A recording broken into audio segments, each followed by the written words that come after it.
Muito bem, pessoal. Aqui quem fala com vocês é o Pablo. Bom, pessoal, nesse vídeo aqui vamos falar sobre essa queda que o Ibovespa teve hoje no pregão. O Ibovespa cai 0,31%. E vamos aí falar sobre várias ações aqui que atingiram preços muito atrativos para estarem se posicionando. Ou seja, mesmo que esse vídeo aqui não tenha caráter de recomendação de investimentos, são empresas boas e que vieram a um patamar de preço muito bom aí para vocês estudarem e possivelmente pensarem em adentrar no portfólio de vocês, tá? Então vamos falar aqui sobre essas ações, mas antes de iniciar esse vídeo, pessoal, já peço para que vocês se inscrevam no canal, até porque estamos com uma meta de atingir 2.000 inscritos aqui no canal, pessoal. Muito importante que você se inscreva no canal, porque quanto mais esse canal crescer, mais pessoas eu posso impactar aí para atingir a liberdade financeira, que é o meu foco primordial aqui com vocês. E eu vou estar aí todos os dias gerando conteúdo de valor para vocês, né? Todos os dias aí à noite, né? Geralmente nesse horário das 7 a 8 horas, geralmente tem vídeos novos aqui no canal. Então fiquem atentos. Então se inscrevam, quanto mais esse canal crescer, mais pessoas eu vou poder impactar. Deixe nos comentários aqui sugestões de vídeos, deixe o like aí no vídeo, compartilhe, né, para seus amigos e familiares e também ative o sininho para receber todas as notificações aí desse canal. Bom, pessoal, falando aqui então sobre o Ibovespa, realmente tivemos uma queda aqui de 0,31%, tá? Ou seja, na ótica semanal, o Ibovespa ele já acumula uma queda quase de 1%. E para quem não sabe, vocês podem até pensar que é pouco, mas para o índice que tem aí uma capitalização de mercado muito elevada, como o índice Ibovespa, uma queda de 1% já é uma queda relativamente significativa, tá? Se a gente olhar aqui no Dados de Mercado, que é um site que eu utilizo para analisar capital estrangeiro, perceba que tivemos uma entrada de capital estrangeiro no dia 18 de outubro, tá? Então, realmente aqui essa queda, ela se decorre principalmente devido à queda das commodities, tá? Para quem não sabe, o Ibovespa, ele tem uma composição na carteira dele majoritariamente por ações de commodities, seja Petrobras e Vale. E perceba que o minério de ferro, né, vem tendo uma queda bastante expressiva nesses últimos dias, uma queda de 7% aí nesses últimos dias, tá? Consequentemente, as ações da Vale, se vocês pegarem aqui, porque o minério de ferro ele tem uma correlação com a Vale já acumula uma queda no último mês, né? Se valoriza 13,18%, tá? Mas nos últimos dias as ações já caem 2,18%, o que acabou puxando o Ibovespa, que tem a sua composição atrelada à Vale e à Petrobras, tá? Se nós pegarmos aqui o Brent, tá? Que é aí, no caso, o preço do petróleo, perceba que o preço do petróleo na questão diária já acumula uma queda nesses dias. Caiu aqui de 80 dólares o barril para aqui, né? 75 dólares o barril. Então tivemos uma queda aí até que interessante no preço do petróleo, assim como também no minério de ferro. Para vocês verem a composição, basta verem aqui no Ibovespa. Olhem só a participação. Se a gente colocar aqui Petrobras, tá? Tanto a ação preferencial como a ação ordinária, tem um peso muito grande no índice. Olha só o peso que a ação preferencial da Petrobras tem, de 4,52%, a ação ordinária, e a preferencial 7,94%, tá? E a Vale, se vocês perceberem aqui, Vale 3, detém uma participação de 12,15% no Ibovespa. Então perceba aqui que são empresas que têm uma participação bem grande no índice, por isso que essas empresas acabam se movimentando. Fora que são empresas com uma alta capitalização de mercado. O Ibovespa ele acaba se baseando, tá, que é o índice acionário da Bolsa, para as empresas blue chips, que são de empresas de alta capitalização. As empresas menores, o Ibovespa acaba não olhando tanto, tá? Então essas empresas realmente podem fazer preço aí no mercado acionário brasileiro. Bom, vamos fechar essa página aqui e analisando um pouco as notícias, pessoal, perceba que hoje tivemos o fechamento da Bolsa por algumas casas de análise, tá? E perceba que o Ibovespa fechou em queda de 0,73% na quinta, encerrando o pregão a 130 mil pontos, puxado justamente pela desvalorização das ações da Vale e Petrobras. O desempenho do índice foi contrário ao movimento de Wall Street, onde os principais índices tiveram um dia de alta, tá? E aí perceba que a retração no mercado local foi influenciada pela decepção com os novos estímulos econômicos anunciados pela China para impulsionar o setor imobiliário. Olhem só aqui a participação da Vale na China, tá? E o governo chinês ampliou a lista de projetos habitacionais elegíveis para financiamento e aumentou a disponibilidade de empréstimos bancários. Então, olhem, pessoal, realmente que Vale e Petrobras acaba dominando aqui o índice no curto prazo, tá? Por isso que o Ibovespa acabou tendo essa queda toda. A mesma notícia que fala, né, nesse site aqui do Infomoney, Ibovespa tem quarta queda seguida com Petrobras e bancos recuando, tá? Perceba aqui que o Ibovespa chega à quarta derrota seguida, a notícia já gosta de fazer uma propaganda, lógico, né? Aqui uma queda de 410 pontos, e perceba que em uma semana com indicadores econômicos expressivos, apenas 2 de manhã como IPCA, e os mercados flutuaram, ou seja, realmente aqui mesma notícia, tá? Que no caso o Ibovespa acabou caindo devido ao cenário com a Petrobras e Vale. Perceba que até os bancões, tá? O Banco do Brasil é uma posição bem relevante no meu portfólio. Hoje, se vocês pegarem as ações do banco, tiveram até que uma queda expressiva, tá? Teve uma queda aí de 1,20%. Hoje as ações estão aqui a R$ 26,30 e para mim já está largamente barato nesse patamar de preço. E de acordo aqui com a notícia, perceba que entre os bancos apenas o Itaú seguiu com uma leve alta. No dia que encerrou o anúncio de resgate de notas subordinadas, os demais bancos caíram com destaque para Banco do Brasil, que perdeu 1,20%, tá? Então realmente aqui os bancos, eles também são suscetíveis aos movimentos aí do Ibovespa no curto prazo e no longo prazo também. Mas sempre no longo prazo, quem vai definir a alta de uma ação vai ser o resultado de uma empresa, tá?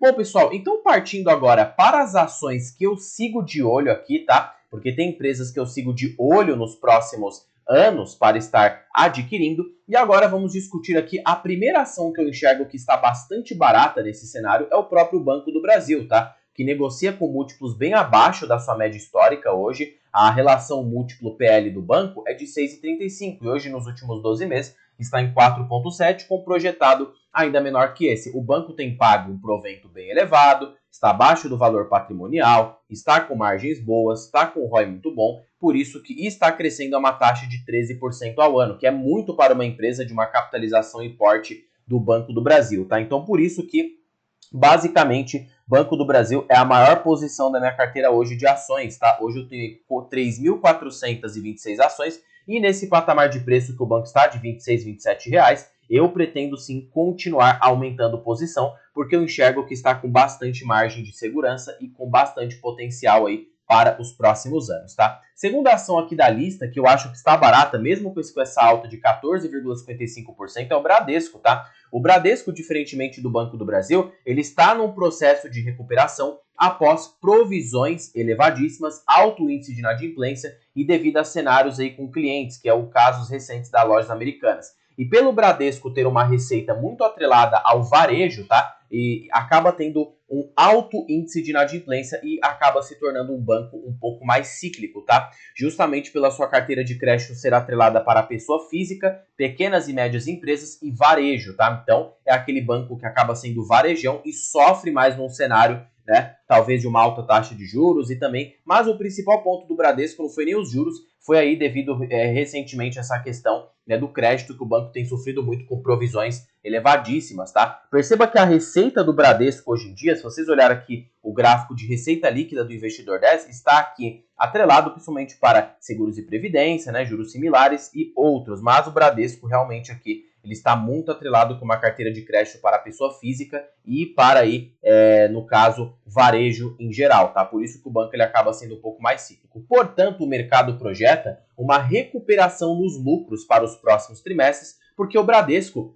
ele já tem conseguido se recuperar dessas provisões, tá? Eu já mostrei aqui um vídeo no canal, vou deixar aqui no card, tá? Em que eu já fiz uma análise mais detalhada sobre o segundo trimestre do Bradesco, e eu vou deixar aqui no card para que vocês olhem. Lá no gráfico eu mostrei para vocês que o Bradesco está enxugando suas provisões, então isso mostra que o banco já tem melhorado aí no quesito eficiência e no quesito provisões. Hoje o múltiplo é de 10,78, mas lembre-se, tá? O Bradesco, por ser um banco um pouco mais cíclico, o múltiplo esticado está até que interessante. Mas lembre-se também, com essa melhora do lucro, o múltiplo atual do Bradesco está muito menor do que esse, porque o mercado projeta um lucro de 20 bilhões para os próximos anos, tá? Então, se a gente pegar aqui 20 bilhões, né, o valor de mercado hoje do Bradesco na Bolsa de Valores está em torno aí, se observarmos, de 151 bilhões. 151 mil dividido aí por 20 mil, tá? Temos então aí, no caso, um PL de 7,55% PL projetado. por isso que não olhem esse PL em tela, porque ele se baseia pelos últimos meses, e o Bradesco está numa rápida recuperação. Então, o 7,55 em relação à sua média histórica, ele está operando com desconto atrativo, né? A média histórica do banco aí foi de 11,21, 7,55 dividido por 11,21 menos 1 multiplicado por 100, temos um desconto de 32,64% em relação às suas médias. Fora um preço sobre valor de patrimonial mais baixo, mesmo o Bradesco com uma rentabilidade mais baixa, se o Bradesco voltar a ter um patamar de lucro similar ao que ele tinha antigamente, que era de 20 a 22 bilhões, basta pegar o lucro aí do banco e dividir pelo patrimônio líquido que esse ROI acabaria subindo de uma maneira bem expressiva, tá? Então vamos fazer aqui esse cálculo só para vocês terem uma ideia do que eu estou falando, tá? 20 mil para a gente cortar um pouco de casas, para não ter que colocar 20 bilhões aqui, né? O patrimônio líquido hoje do Bradesco na Bolsa de Valores é de 164 bilhões. Então, se a gente pegar 20 mil dividido por 164 mil, temos um ROI de 12,1%. Ele poderia voltar um ROI confortável aí ao que ele era nos patamares antigos, acima da taxa Selic. Então, mostra aí que o banco pode estar melhorando e, consequentemente, com essa melhora, aumento no pagamento de proventos, já que o Bradesco ele pretende manter um payout de 50% a 60% do resultado e também uma possível valorização nas ações, até porque, pelo VPA, o Bradesco era para estar cotado a 15,47, hoje as ações estão a 13,21. Tem um leve desconto aí, e pelo preço justo de Graham hoje, 22,05, né? Multiplicado por um LPA, lembre-se que esse LPA está se refletindo nos últimos 12 meses, mas vamos colocar aqui 1,23 vezes um VPA de 15,47, temos aí uma raiz quadrada 20,69.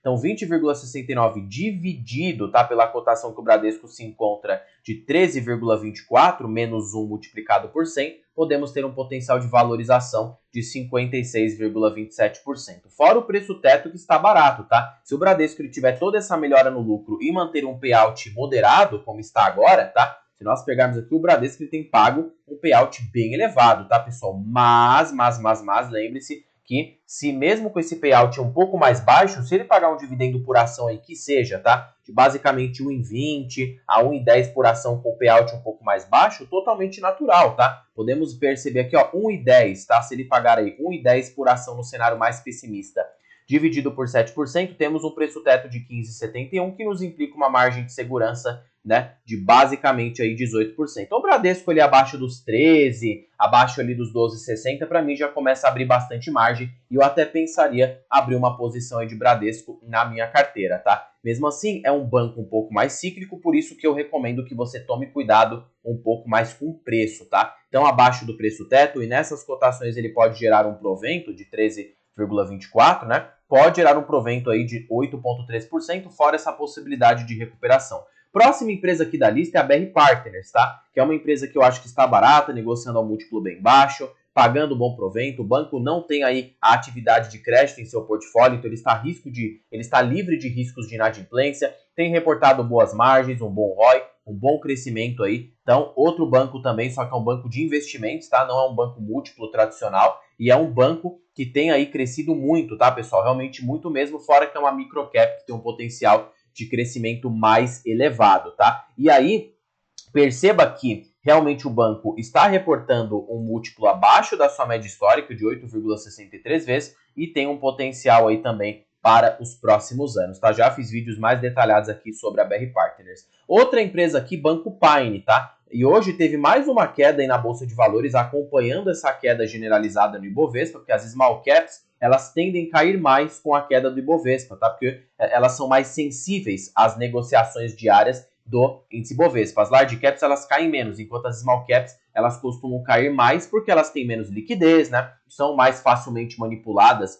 por grandes fundos de investimento. Então, isso aqui pode abrir aí janela de oportunidade para o investidor, a depender da empresa que você escolhe, tá? E hoje, Banco Paine já está entrando na minha margem de segurança. Banco Paine ali abaixo dos 4,80, 4,70, já começa a demonstrar uma oportunidade para mim. E hoje o banco está cotado a 4 vezes lucro, abaixo do valor patrimonial, tem crescido muito na parte de varejo colateralizado e tem a pretensão de pagar bons proventos para os próximos anos, tá? Outra empresa que abriu bastante margem, na minha opinião. Outra empresa é a BB Seguridade, que mesmo após aí essa alta de hoje, ainda continua barata, abaixo do meu preço teto aí, até porque eu tenho uma projeção para a BB Seguridade, mesmo com os impactos no agronegócio, tá? Temos uma projeção fácil de R$ 3,50 por ação, que dividido por 9%, podemos ter um preço teto de R$ 38 no cenário mais pessimista.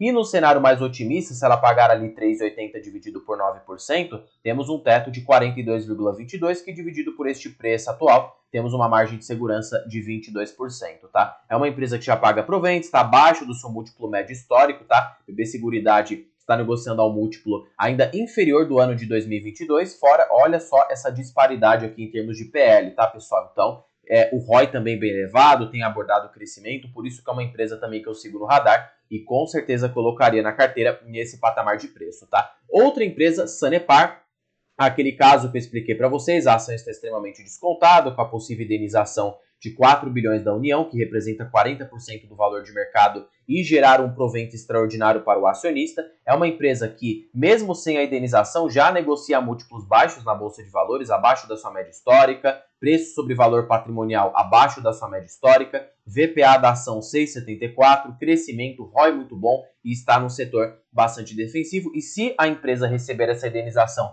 que já está basicamente quase 100% garantida, isso pode desbravar um valor imenso para a empresa, tá? Tanto no pagamento extraordinário de dividendos, como também uma possível alta nas ações, já que um valor de 4 bilhões representa 4 anos de lucro líquido operacional da Sanepar aí nos anos subsequentes, tá? Consequentemente, a ação pode sim se valorizar, e hoje, pelos indicadores, é uma empresa que também está bem barata, tá? Outra que está bem barata, que eu acho que, pessoal, além do setor de bancos e seguradoras e saneamento, eu acho que, por último, está o setor de commodities, tá? Que eu acredito que no Brasil também está bem subprecificado. E aqui, quem ganha é a Vale, que eu acho que negocia um múltiplo bem baixo na Bolsa de Valores, é uma empresa que paga bons proventos. O minério de ferro, mesmo com essa queda que tivemos, ele negocia ainda num preço confortável, e a Vale ela possui um custo de extração bem baixo, que gira em torno ali de 40 a 45 dólares, tá? Consequentemente, para a Vale começar a ter prejuízo, o minério de ferro teria que cair abaixo ali dos 45 dólares. Então, teria que cair muito, tá, pessoal? Consequentemente, a Vale ainda tem espaço aí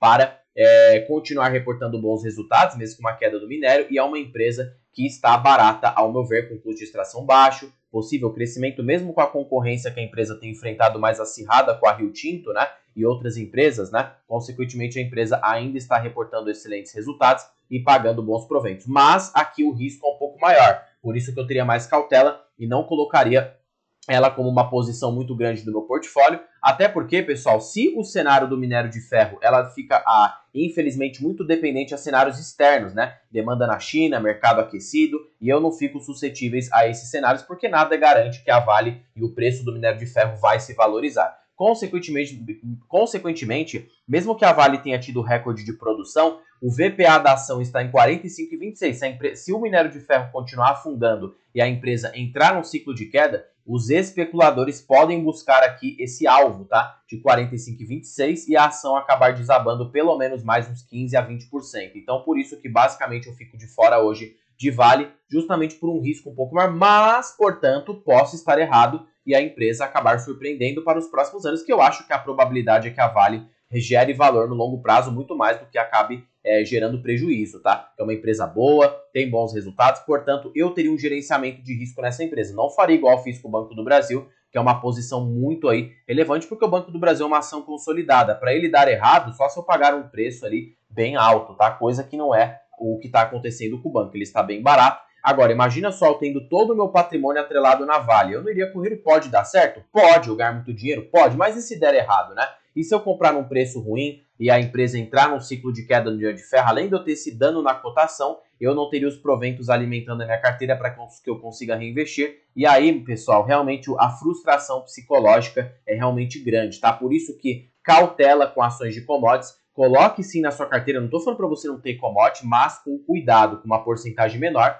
porque se o minério de ferro continuar nesse ciclo de queda, você pode fazendo o preço médio, né? Comprando mais ações aos poucos, e se engatar num ciclo de alta, você pode ganhar muito dinheiro. Por isso, com empresas de commodities, eu não confio, tá, pessoal? Não confio deixar aí de 60%. Eu confio ali fazer um asset allocation de 20 a 30% no máximo da minha carteira. Enquanto eu prefiro ficar com setores mais perenes, bancos, seguradoras, saneamento. Fico de olho em oportunidades no setor de energia, mas eu acho que o setor de energia agora está bem precificado, por isso que eu estou um pouco de fora. Mas apresentando uma oportunidade, eu também posso entrar com certeza. E as únicas hoje do setor de energia que eu acho atrativa é na energia e a CEMIG. De resto, eu não acho grandes oportunidades aí nessas empresas, tá? Bom, pessoal, espero que vocês tenham gostado desse vídeo. Não se esqueçam de se inscreverem no canal, compartilharem esse vídeo, deixarem nos comentários sugestões e cacetarem aí o dedão no like, que ajuda muito aqui no engajamento, tá, pessoal? Bom, terminando o vídeo por aqui, fiquem com Deus e até o próximo vídeo, pessoal.